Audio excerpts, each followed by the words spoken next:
Hi folks, this is Max from GalaxyS2Root.com, where we get high on Galaxy S2 every day. Anyway, I'm going to show you how to install a kernel on your Galaxy S2. Let me just explain how it works. Basically, a kernel is the underlying Linux platform on top of not on top, on the bottom of your Android. So it's really running your internals. The most important thing to remember here is that kernels, you'll want to only flash Gingerbread kernels to Gingerbread and ICS kernels to ICS. And if you go to XCA threads, usually it will say Gingerbread or ICS. And if it doesn't say, it might be Gingerbread. Just look through the forums, but it should say. Sometimes it doesn't say, and if you flash like ICS on Gingerbread, your phone will end up in a boot loop. But it's not a huge deal. You can always flash the correct one over it, and then it'll work right away. So go ahead and download. If you want to install a kernel, there's a bunch of them on XDA. I'll include the one I'm using right now for ICS. I've got actually Resurrection 1.81 here, but it doesn't have overclocking, so I'm gonna actually install SIA kernel, which does give you overclocking and it's an ICS kernel.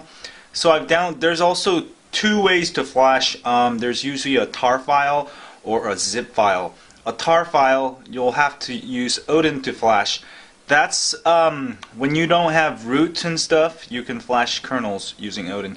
But if you already have it rooted with Clockwork Mod Recovery, then you don't have to do that. You can get the zip file, copy it over to SD card or internal storage, and then flash from Clockwork Mod Recovery.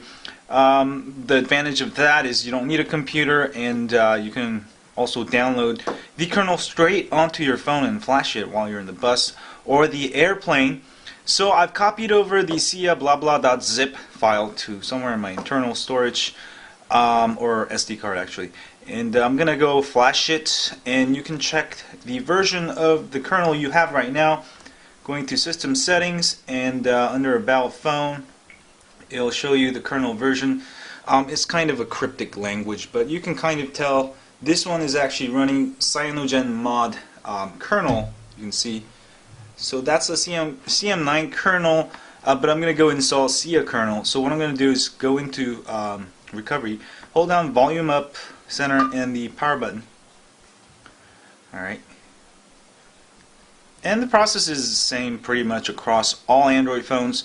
The difference being that getting into the recovery, and sometimes you have different recoveries, but pretty much identical process for all kinds of Android devices. So let me zoom in here, and let's go install the kernel that I did. And you don't have to do any wipe. Kernel is just there, doesn't have any data.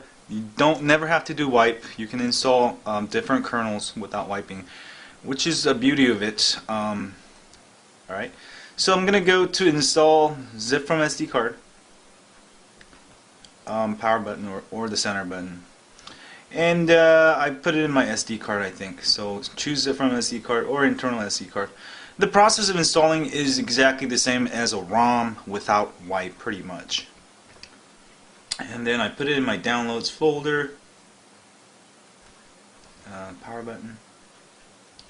Oh, you know, actually it's in my internal storage. Choose it from internal storage for me here.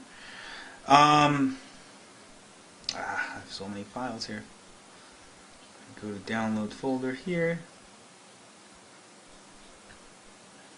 and there's my cia blah.zip that I was talking about that I copied over to my phone. So I'm going to install that. Say yes. This is for ICS only, alright? Only flash that if you have ICS only.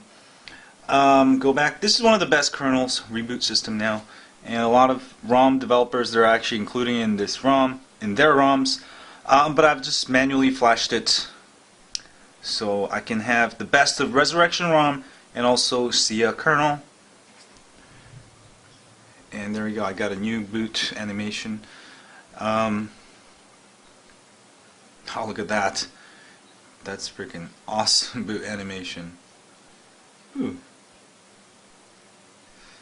So sometimes Android will automatically update, but so long as you get to the screen, check everything works. Everything's working pretty much, and you can go to System Settings, About Phone again, and you'll see that my kernel version has changed to SIA there.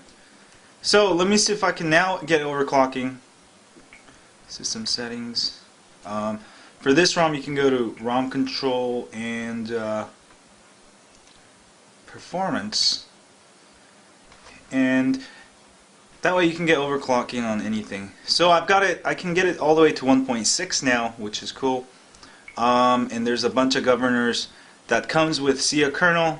I like LOL's active. That's it. That's how you install a kernel. So it's basically kernel is a separate entity from the ROM, so you can install it on any ROM. Sometimes some ROMs will have a problem. No problem. Just try another kernel. You know. So that's how you install a kernel, and that way I can enjoy the best of Resurrection ICS ROM with the speed overclocking I want. And anyway, I just wanted to videotape this while I did it. It could be helpful for those of you wondering how to flash your kernel. If you have a Galaxy S2, don't forget to sign up for my email list at galaxys2root.com. galaxys2root.com.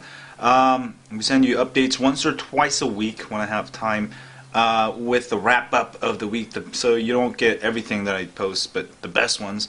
I don't share your email with anyone else. And if you're on YouTube, don't forget to hit that like button here for me and subscribe button up here. It helps me greatly. If you have, thanks a lot. And share this with your friends on Twitter, Facebook, or Google+. Anyway, stay high on Android, folks. I'll have the Resurrection ROM review coming soon. I just wanted to get that overclocking so I can get some real bad performance out of it.